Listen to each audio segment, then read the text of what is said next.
Yay, we're getting started. Awesome.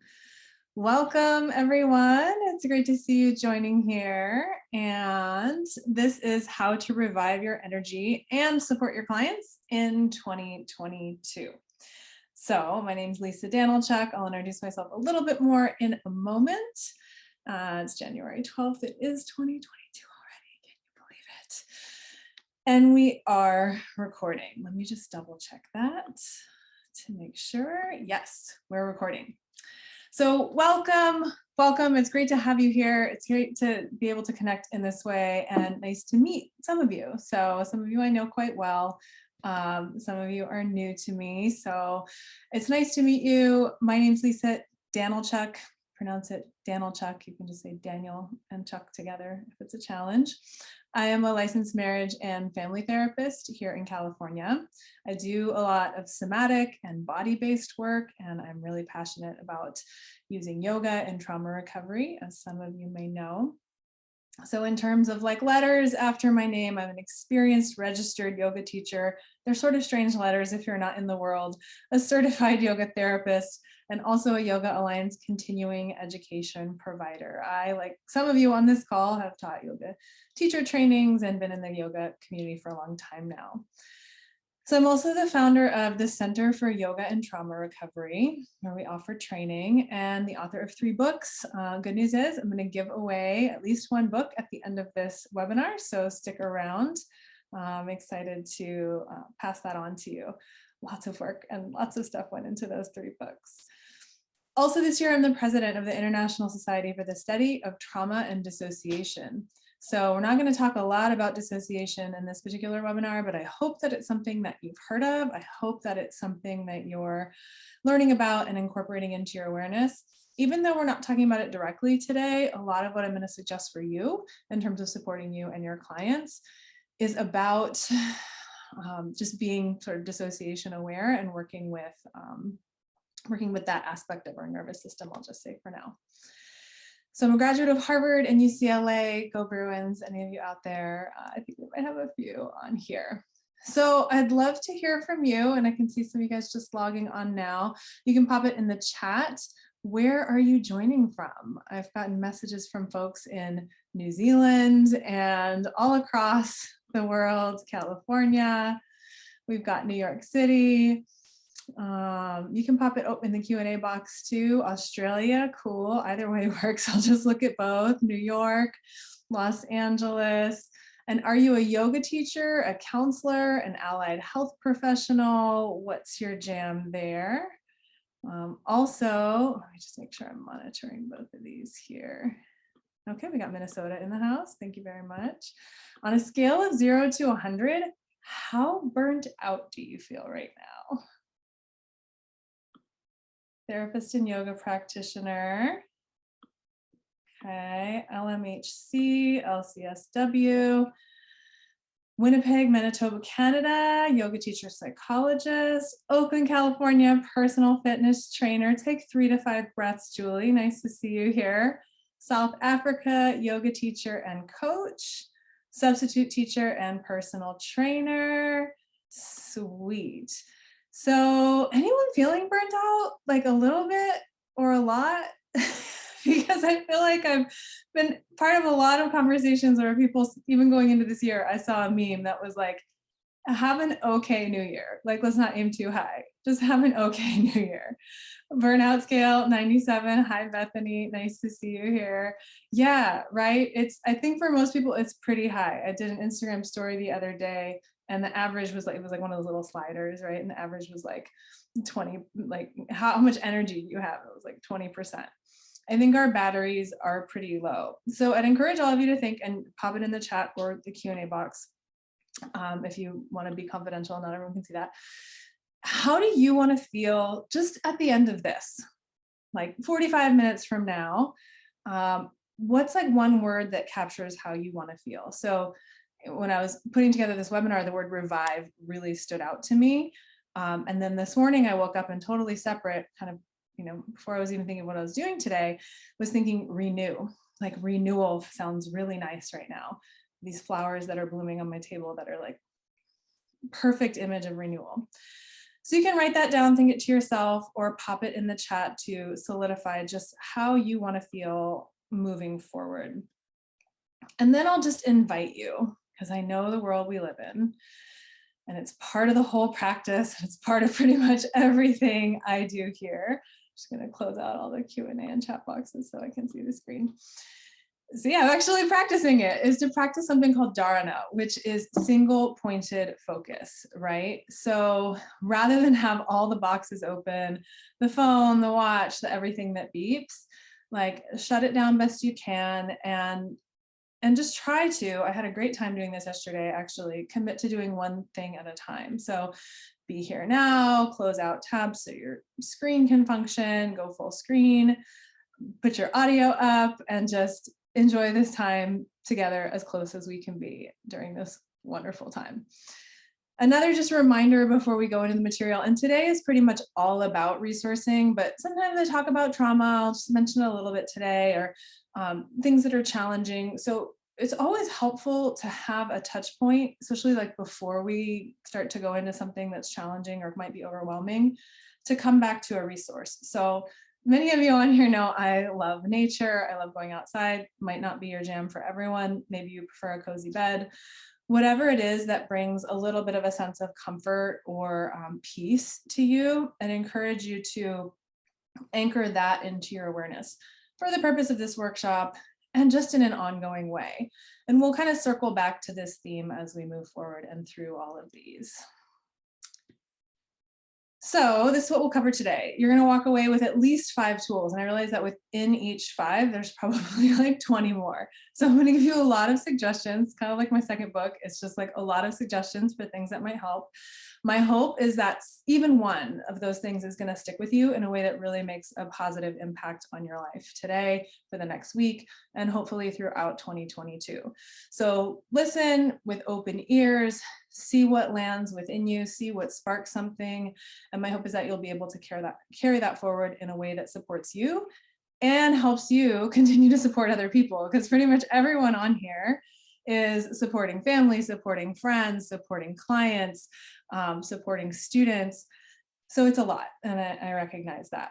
I'm also going to tell you about an opportunity for some more training with me at the end, and then I'm going to give away a copy of definitely of Yoga for Trauma Recovery and maybe of Embodied Healing too. Yeah, I'll give away both, just because it's fun. It's my Oprah moments. Okay, so the first thing I want to suggest is to keep learning. Now, this doesn't necessarily mean like sign up for another PhD program. I know many of you have those already, but I talk a lot about development in the context of trauma in a lot of my work. And as practitioners, sometimes we forget to focus on our own development and our own developmental stages. And one of the big things I go back to, and for some of you this is very familiar, for some of you it might be new terminology, but just, I think you'll pick up what I'm putting down here. Erickson talks about in adulthood, our developmental stage and our developmental sort of tension being between generativity and stagnation. And he's really talking about that generativity being like, are we connected to those around us? Do we feel like what we're doing is helping, or are we sort of like private, self-involved and cut off and isolated? Now, really interestingly, right now in the world, we're kind of both of those things. We're like hyper connected and aware of our impact on each other, and also cut off from each other. So I also like to think of generativity and stagnation in terms of the risks of them, because most of you here are really connected to other people, are really loving, are really heart-centered, are like pouring your heart out for other people. And one of the risks is we can kind of overextend and go a little too much in that direction, which will often, and we'll talk more about this too, lead to sort of a pendulum swing where then we shut down on the other side. So with a lot of things, and with this, I tend to think about finding a sweet spot for your ongoing development and connection with other people. So even just the word generativity, generating something, generating energy, like how does that land for you? What connects you to a larger sense of purpose, whether it be certain communities in the world or just to the work that you're doing, right? So these are questions that I think some of you have asked definitely in the beginning of your work, really good to come back and touch base with. With that term generativity, I also think of engagement. So like for me professionally, I'll often start something new, learn, be really excited, and then sort of plateau with it and be like, it's just not that exciting anymore. So then we have to look to like, well, what's going to keep us engaged? And that's where, learning comes in. Another element here is, especially with the pandemic, we'll get so overwhelmed with care for others or information that will go kind of freeze and shut down. And this is what I was talking about with those risks and that pendulum. So notice if you're in that place of kind of a freeze response or disengaged. And the first thing I'd recommend if you're there, and I know some of you are because you've emailed me about it, is to start by just engaging with yourself, to notice really how you're feeling. All these steps tie into each other, so I'm going to talk more about this in the next one. But in terms of ongoing learning, engage with yourself and just continue your own personal development. It's easy for that to kind of fall off in service of others in dire times and in crisis, but we're in this like walking into year 3 of a global crisis that keeps developing and morphing. You don't need to be reminded, you're very aware. And it could be easy to just say, oh, I just have to keep showing up. I have an appointment, I don't have any energy for myself, so I just have to keep showing up for all these appointments for other people. But when you don't tend to your own learning and personal development, that's where your energy starts to seep, and sort of drift away, or all of a sudden you go, where did it go? And I don't have the energy to show up for these people even. So to re-energize yourself, you could go to therapy, you could listen to an audiobook while you're walking, all kinds of things to help you just engage and keep learning about yourself with yourself. Okay, you could also engage with others, and that could be through any medium, something like this.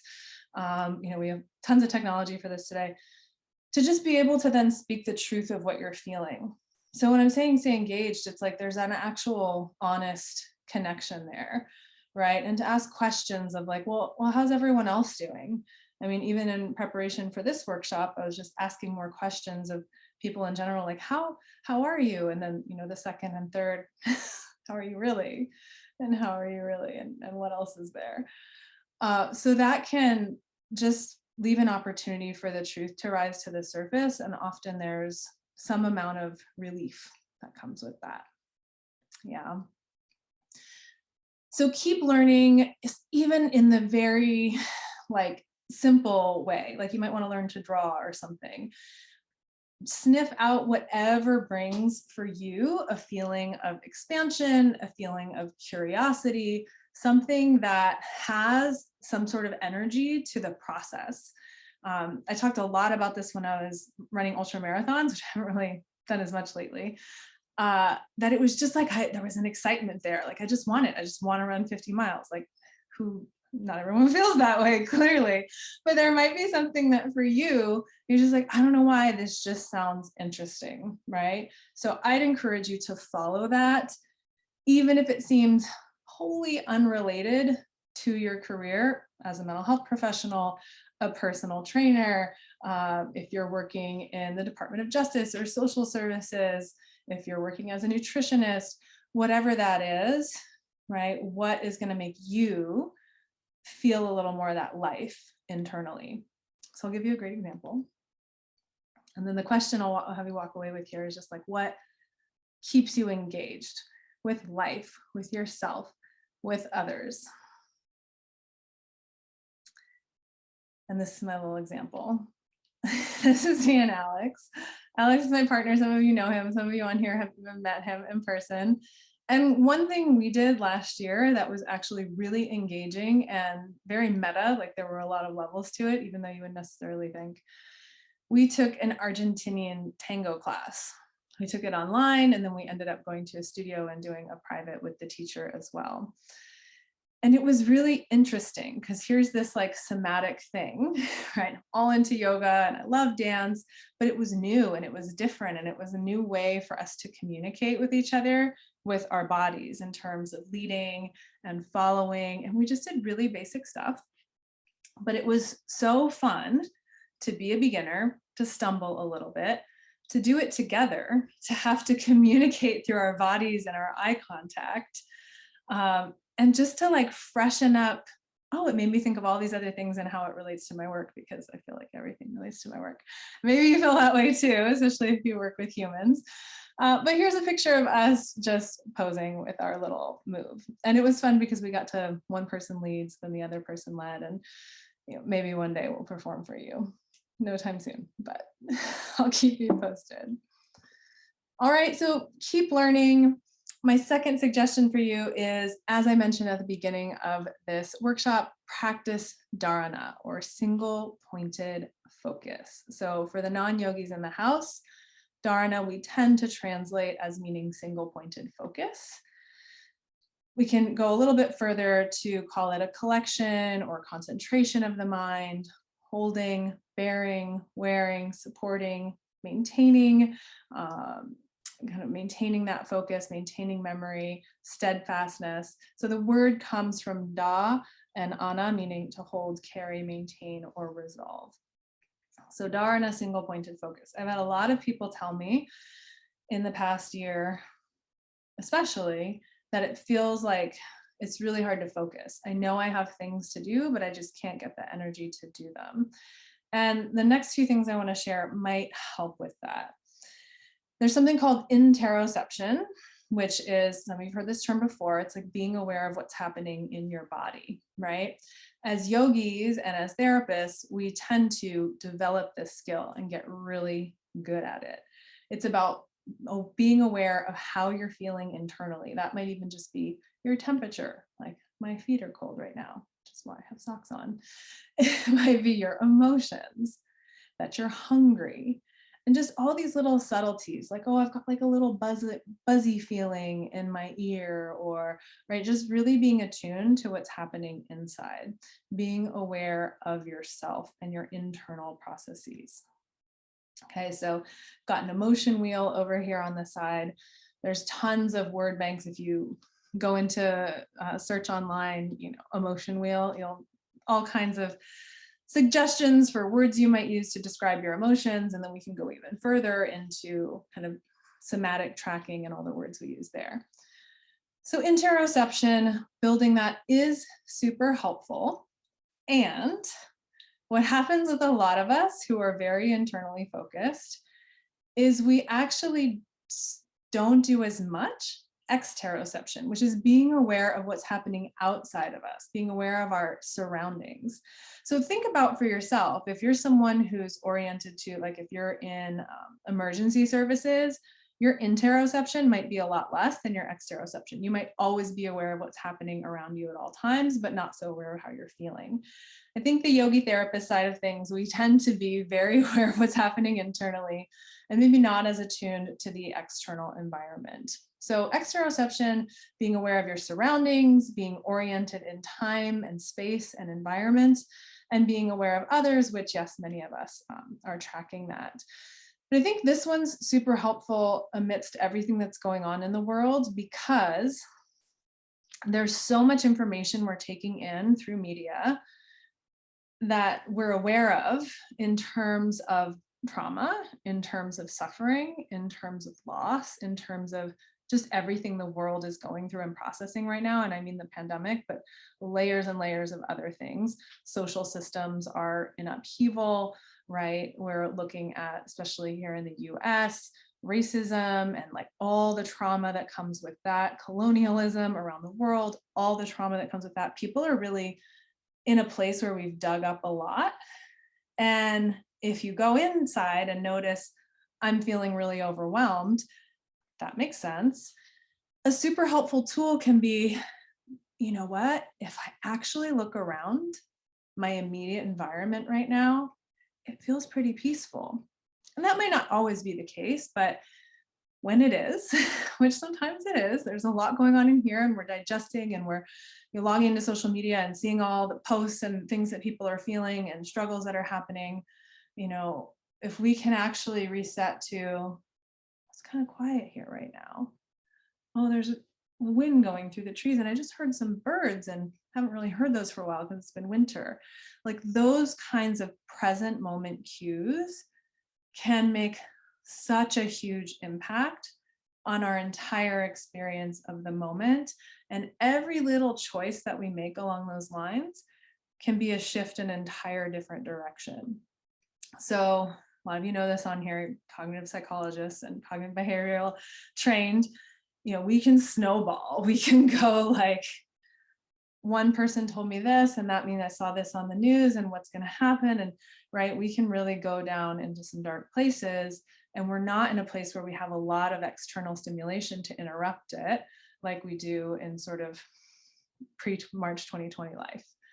So exteroception, as much as I'm a big fan of interoception and I support that, looking at both of these and giving yourself those moments to reset and reorient to the actual immediate environment you're in. Okay. So there's a great practice for this. It's called 5, 4, 3, 2, 1. And it helps us to connect with just basically our 5 senses. So you could do this right now as long as it's safe. You might be driving or something, but you can look in your environment and say, let me just find 5 things that are green or red or rounded, whatever you want, right? So you can do that now. So you can get your experiential piece on. See if you can find 5 things that are green. Plant, wall, book, painting, grass. And then 5 things you can feel. So I can feel the wood of my desk. I can feel the heat of the tea. Oh, that's really nice, actually. I can feel my fuzzy socks on the floor. And one more thing, I can feel my fuzzy sweater. All right, so that's orienting you to the experience of touch. Then identifying 3 things you can hear. Right, so I can hear our air filter. I just heard my knee crack. I don't know if you heard that. And I can hear a car driving down the street. 2 things you can smell. Peppermint tea. I can't smell my lip gloss. Oh, but my stress away essential oil. Talk about that later. I love it. 2, and 1 thing that you can taste, if that's not available to you, is 1 thing you love about yourself. Okay, so I can taste the peppermint tea. And 5, 4, 3, 2, 1 helps orient you to your environment. Okay, really nice skill too if someone's just getting lost in thought or even triggered by something. So that is my gift to you. Some of you have done it before, for some of you it's new, but you can use that with yourself, with the people you're supporting. All right. My 3rd suggestion is to use somatic tools, meaning use tools that relate to your body. Okay, now I could probably spend like more than half of my life talking about this. So there's a lot of examples, but the one that came up today is something called pendulation. So I've already started kind of seeding this and talking about this so far. Pendulation is when we move in and out of something, right? So think of a pendulum going back and forth. We're kind of moving into it and moving out of it. So when we talk about this in terms of a somatic experience in our bodies, we might move in and out of a feeling. So should you be feeling anxious about something happening in the world or in your life, that feeling might be really overwhelming. Can you find a resource, like something that feels calming, and move into that without completely disconnecting from the anxiety, and resource with that? And then come back and feel a little bit of the discomfort of that. Oh yeah, I do feel anxious. Oh, but I also feel really comfortable. Okay. So I'll give some more examples of this in a moment, but there's a Rainer Marie Rilke poem that I always think of when I think of pendulation. And this is part of it. Quiet friend who has come so far, feel how your breathing makes more space around you. Let this darkness be a bell tower and you the bell. As you ring, what batters you becomes your strength. Move back and forth into the change. That's the line. What is it like, such intensity of pain? And the last line, talk about a little bit. If the drink is bitter, turn yourself to wine. Now, I mentioned dissociation in the beginning, and the first time I read this, and I've known about dissociation my whole life, but first time I read this, I actually thought of dissociation. If the drink is bitter, turn yourself into something else. So I'm gonna vote for beautiful poetry. Plenty of wonderful things about wine, although, there is that alcohol element of it. If something's intense, rather than changing yourself, which we do in extreme circumstances and helps us stay alive and is okay, it's a coping mechanism, it's okay. But if you're in that range where you can move back and forth into the feeling, move back and forth into the change, that's going to be help you process what's happening rather than save what's happening for later. Okay. So I'm going to talk a little bit more about pendulation. Here's a little pendulum going back and forth. Here's a few things we've talked about already, and I'll fold them into this concept, right? Interoception might be one side of the pendulum. Self-awareness, one side of the pendulum. Being indoors and inside all day, one side of the pendulum. Exteroception, being aware of what's happening outside of your body, might be the other side. Being aware of other people. I'm having a hard time. How are you doing? Right? There's that balance there, being aware of both. Being outdoors, right? So these are just very simple examples of how we can kind of take stock of where we are, what we need, and really how things might have just gotten a little bit skewed and out of balance after, many months and years of working at home and dealing with everything we're dealing with now. So I think of this, everything connects in this beautiful way. When I think of this, I end up thinking of the yin yang symbol. And I love this one because it's got a brain and a heart in it too. But it's like everything's important here. It's not like we're trying to say one thing's right and another thing's wrong. It's all important. It's just about the awareness of the moving back and forth, just like that poem, move back and forth into the change, right? So we can come back to that symbol if that's something that speaks to you, the yin and yang symbol. You can come back to that and have that sort of moving back and forth guide you from, if you're in winter and inside all the time, how do you connect with the outdoors? If you're internal as a person in general, how do you cope with this pandemic and fold in connection to other people? Oh, Iris says hi. I don't know if you can hear her little pause. She's the sweetest. Yeah, we love you, girl. So pendulation, when we're in a clinical environment, and we're not going to do this today in terms of trauma, you might have someone hold a resource in one hand and something upsetting or traumatic in the other. So I can literally hold Iris's sweet little head in one hand right now. It's my dog, so you don't know she's a sweetie, which feels really nice. Or I could even metaphorically sort of hold the idea of her here. And then on the other side, I could hold the idea of a client, right, who is suffering with loss and grief, and sort of go, okay, I can move back and forth between these two. Honestly, that's kind of the story of my life. I work with clients and then I go and snuggle Iris and we move back and forth between these. So we're not getting stuck, right? So it even comes back to that flow. I think of the infinity symbol. I think of the yin and yang.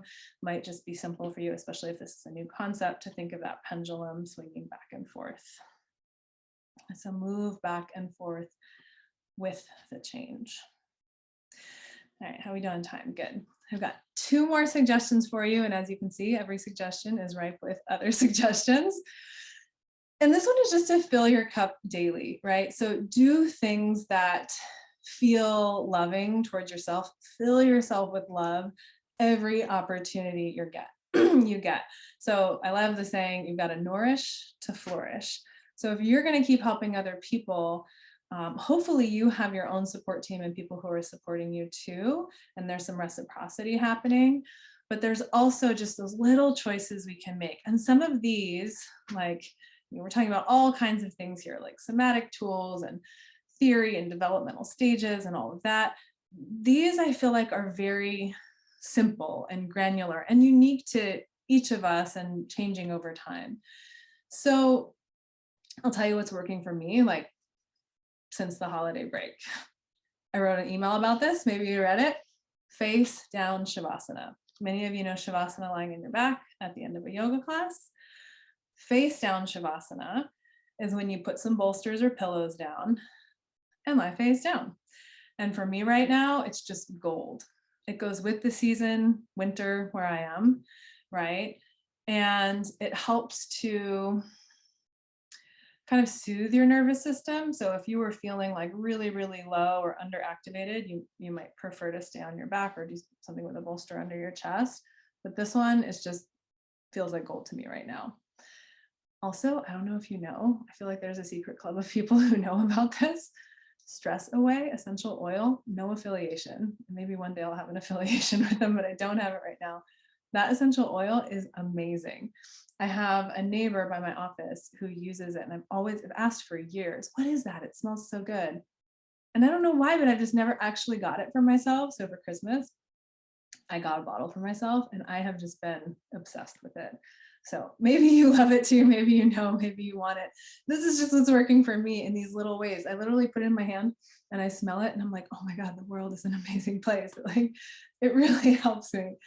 Magnesium baths are helping me right now. I go through phases with baths. My purple pants, which I happen to be wearing right now, are just bringing me joy.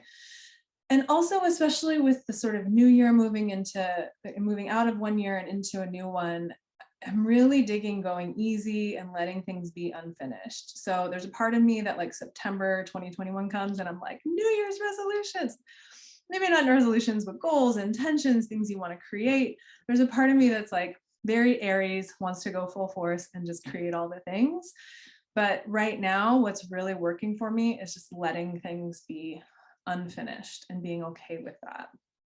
So this is very personal. You might have something against purple pants. Maybe they're even triggering for you, right? I don't know. Maybe you love your pink skirt or something else.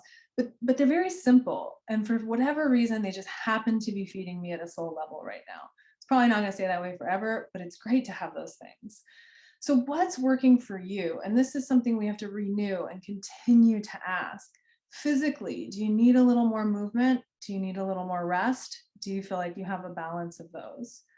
You might just choose one yoga asana, one yoga shape that you want to bring into your life more consistently. Face down Shavasana, downward facing dog, a simple stretch, a simple movement pattern. Bringing in a mental mantra, something you repeat to yourself, or focus practice. I did a class recently where the mantra was, I have faith. And I swear for the last week, it keeps coming back into my brain. So whatever sticks, whatever works. The emotion wheel that we presented earlier might help you identify or express what you're feeling. And I always think of this in terms of layers, like energetically looking at breathing practices or acupressure, thinking creatively, art, dance, singing, building something. It might even be like working on your motorcycle that feels creative for you, or Argentinian tango, Zoom lesson, whatever that is. And then on the spiritual layer, where do you feel faith? What helps you in yoga terms surrender to something greater than yourself, right? Or connect to something greater than yourself.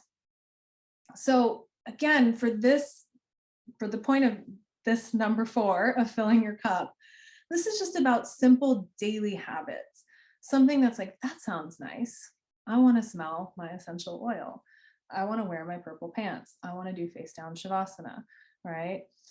And I recommend just the things that stand out to you, going with those. There's no right number. You don't have to have one for every layer that I'm going through here. This is just to help get you thinking of what's a mantra that you can carry with you, what's a creative practice. You could even just pick one thing from all of this, and just notice what is working so you can connect with that while it's happening.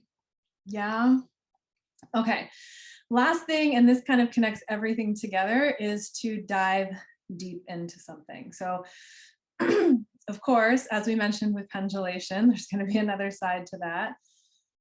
But often when things are hard in life, we can just resist what's true, right? We can kind of resist the reality of the present and just not want to be with it. I've had a lot of clients and friends reach out to me about the movie Don't Look Up. Have you guys seen this? I don't know if you've seen it. But there's this moment in the movie where they say, we really had everything, didn't we? right? Like just recognizing the depth of the things that we do have and being able to be present even though there's discomfort is an amazing skill that I can't teach in one 45-minute webinar, but I can encourage you to stay connected, to stay engaged, and to really be with what's happening now. And if it helps, you can pretend you're a whale off the coast of Maui. I think they're getting there right now, January. I used to host retreats in Maui every year, this time of year, because the Maui Oceanfront Marathon was happening. It's happening this weekend. And the whales come down from Alaska. I think we have Kaylin on here from Alaska. The whales come down from Kaylin's neighborhood and swim around in between Maui, Molokai, and Lanai. So dive deep, take a deep breath, pretend like you're a whale, sing your song underwater, even if it's in your bathtub. But also, this goes back to pendulation, remember to come up for air. So even though we're going through a lot and there's a lot of depth, that diving deep might be an example that comes to my mind is, reaching out to a friend of mine who just lost her daughter. Like there's depth there, there's pain there for sure, but there's also a lot of depth and truth there. And the conversations that she and I have had have been, really healing for me, which is sort of, reciprocal effects, but not resisting that, right? Not saying like, oh, I don't know what to say, or, oh, maybe it'll bring up a lot. I think there's an art into that wave of going back and forth. So we dive deep and then we come up for air. Right. And I love bringing whales into this because if you've seen them ever, in a film or live, there's like often this playfulness to, they're mating, they're doing a mating dance, but they're flapping their flippers on the water. They're jumping up and diving down and their tails are displayed. It just looks like this beautiful dance. And if you've ever heard them under the water, it's this beautiful song as well. So remember to come up for air. Remember to come back to that levity and lightness, and to just, like, as simple as it is, take a little breath every once in a while and shake off some of the heaviness or the knots that are starting to build up in your body. Okay, so those are my 5 suggestions with millions of other suggestions folded into them. I'm going to encourage you right now, as long as it's safe to do so, to make a note to yourself. One thing that stands out through those, right? We want to keep learning. We want to use our somatic tools. We want to dive deep. We want to fill our cup.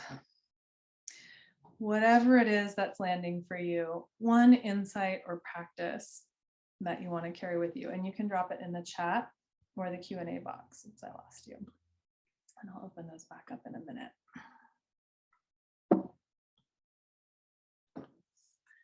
Okay, so I know there's some of you on here who have done this with me and some of you who have applied to this program. Just to let you know, we are starting to invite people today and tomorrow. I do have a training coming up, Yoga for Trauma online training program. If you've known me for a while, you know that this is my baby, my love, born in 2015. It's an 8-week deep dive, and the first cohort of 2022 is starting January 24th. So let me walk you through the weeks so you just know what's in there. We start with the foundation of health. We move into understanding trauma, which is relevant to everything these days. We talk about somatic psychotherapy and the nervous system. So you just got a little kind of bonus for that. We do talk about pendulation in week 3. Week 4, we talk about some yoga philosophy and practice and how it folds into everything that's come before. Week 5, trauma-informed principles. Week 6, dissociation and shame, other advanced concepts. And then everyone who goes through this program does a research review and a practicum assignment at the end. So it's an 8-week program, mostly for yoga and mental health professionals. We have some allied health professionals who go through it as well. I want to introduce you to some people, because even if you're just like, oh, that's not, I'm not a yoga teacher, I'm not a therapist. If you just know these people are in the world, I think it'll make you feel better. So most of the people in the program are yoga professionals. Most of us are at home on our mat with our dogs these days, or mental health providers, allied health professionals, all right, more on Zoom than in person these days. So I want you to meet some of these people just so you know they're out there. Noreen Nikolic, she's based in Manila in the Philippines. She went through the program in 2020. And when she joined, a lot of people tell me this, like, no one knows about trauma-informed yoga where I'm from. And so she kind of just felt disconnected and didn't feel like anyone cared about trauma-informed yoga in her yoga community in Manila. So now she's leading in that community. She's offering trainings in her local teacher trainings and beyond. And she is just overall pretty badass. She works with survivors of sex trafficking in the Philippines. And yeah, she's amazing. Also love for you to meet Shailene. Shailene's based in South Jersey here in the US. I love her biopic. I'm not afraid. I was made for this. She has a DBT psychotherapy clinic and wanted to build out a yoga program to serve her clients when she joined the program. And so now she's training and consulting with local studios, helping making trauma-informed yoga more accessible to her clients in the entire community. And she just bought her whole building. Literally saw that on social media like 2 days ago. So she is growing and thriving and helping a lot of people. If you are in that area, I didn't see New Jersey in the check-ins, I saw New York. She's a great resource. Here's a New York person for you. Some of you might already know. I don't know, Tara, if you're on here too. Tara is based in New York City. Tara joined the very first Yoga for Trauma online training program in 2015. She was working for a nonprofit and offering individual yoga sessions when she joined. And now she has her own program, Bloom Healing Yoga for Survivors of Intimate Partner Violence and Sexual Assault. She has a ton of online resources, and she's earning her doctorate in Chinese medicine with a focus on treating trauma and PTSD. She's also a birth doula, Reiki master, amazing human being. Okay, so these people are out here. I feel like I'm privy to this amazing group of healers, being that I'm leading this group. But it's so refreshing to know that each of you are out there and to know that each of these people are out there. One of my goals in an ongoing way is to continue to connect us so that we can all engage with each other, be supported by each other, and just move the sort of healing vibe forward. Okay, so we do have 10 more spaces in the January cohort. It starts January 24th. It's 8 weeks of structured study, and we are opening applications. So they've been only for the waitlist until today. So we're opening applications up today. If you're interested, I encourage you to apply. I'll give you that link in a moment. We are giving an extra gift for anyone who applies before this Friday. So people on the wait list, this includes you if you're on here. We're going to give an extra training, dissociation, yoga, and embodied healing. This is with Dr. Marianne Kate. She's from Australia, lives in Bellingen, if you're familiar. And she has done some excellent, just amazing research on dissociation. So I highly, highly recommend looking her up if this is part of your field. She's on the scientific committee for the ISSTD, and she's just a wonderful human being. So we're going to give that away, which includes a definition of dissociation, the causes, and even how she's figured out through her research we can predict it, and how we can create a healthy and healing environment for folks with dissociative disorders. And I'll talk in this about how yoga can help instead of hurt and not hurt people who are experiencing dissociative symptoms. Okay, so that's a bonus for anyone who applies before Friday.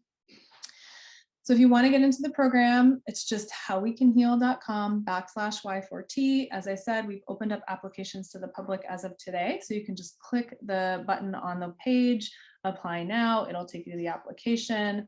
From there, obviously complete the application, make sure you spell your email address right, most importantly. And then we'll review the applications. Usually takes about 48 hours for us to review the applications. That depends just on how things are rolling. And then we'll send you an invitation to enroll if it looks like a good fit.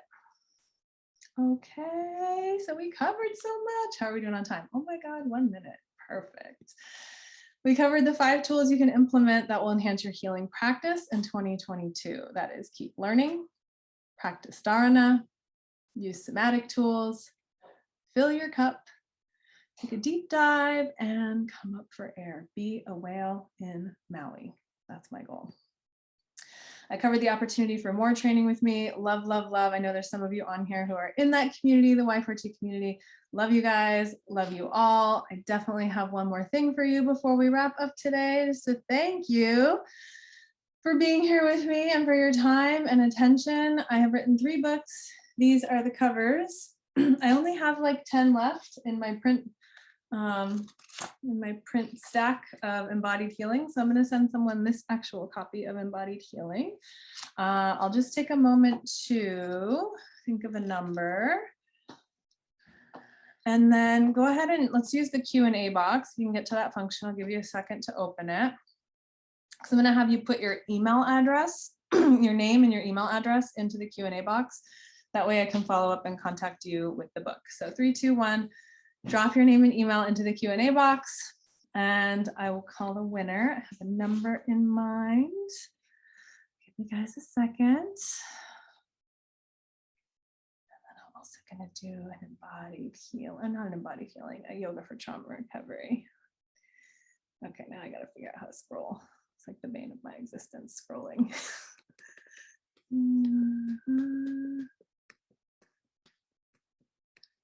Okay, now I want to make sure I pronounce your last name right. Kristen DeGenis? Maybe? Did I get it right? I hope so. I'm sorry if I didn't. Kristen, I've got your email address here and we'll follow up with you. Either me or probably Alexis will send you an email, get your shipping address, and we'll get this book out to you. Congratulations. Okay, one more. Wait, let's go back. Hey, go back. One more, I'm going to give away Yoga for Trauma Recovery. Okay, I got a number in my mind. Go ahead and drop your name into the chat, or actually, sorry, into the Q&A box since you're putting your email address. Okay. Almost, I didn't quite pronounce it right. Sorry, Kristen, you'll have to school me a little bit in that. Okay. Let me count. Oh man, I'm sorry. Should need to scroll here. Okay, from there.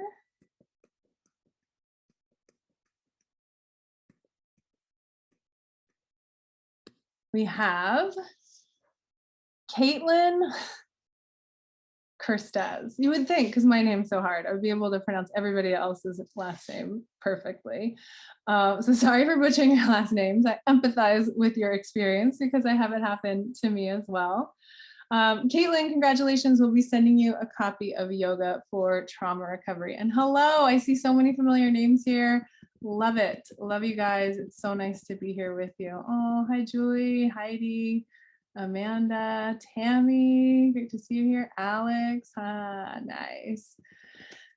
Awesome. So thank you guys so much for your time and attention. I want to remind you, I always like to close with a little moment of snuggle. Where are we? There it is.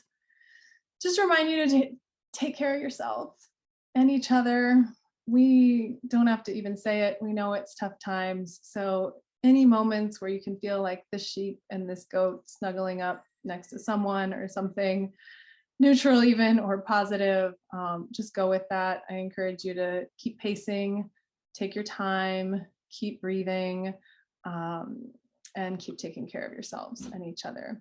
So I've got about 5 more minutes to hang around if you have questions, but I will formally just let us all wrap up here and move on with our days. And I always like to end by just thanking you for your interest in healing. I know all of you are doing all kinds of different work to support the people around you, physical, mental, emotional, spiritual health. So, you know, keep doing what you're doing at a good pace and keep taking care of yourself. And thank you for all that you do. Namaste, everybody. Have a beautiful day. And I'll see you next time. You're welcome. Thanks, guys. Oh, you're welcome, Julie. I miss you. You're welcome, Heidi. All right, I'm going to end, stop the share and stop the record. Bye, everybody watching the recording.